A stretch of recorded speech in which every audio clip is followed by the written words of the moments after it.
Мысалы, отбасында 3 адам отырмыз. Мен, атасы, баласы, немересі. 3 ұрпақ. Сөйлесіп отырмыз. Бір тілде сөйлесіп отырмыз ба? Ең бірінші. Бір тіл деген мен түсінік тілде деп айтып отырмын. Мәселе қазақ орыс тілде емес, бір түсінікті.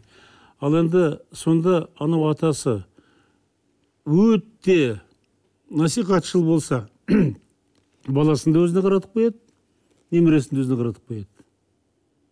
Сонда ана бөгде сананың иесі болған атасы баласын да өзіне қаратады, немересін де өзіне қаратады. Қауіп сонда. Мен кейде қарасам, бір жас балалар ана бөгде сананың тілімен сөйлеп тұрады. Ол қайдан шықты? Сөйтсем, семьяда солай екен. Ал біздің төл санамыз қандай?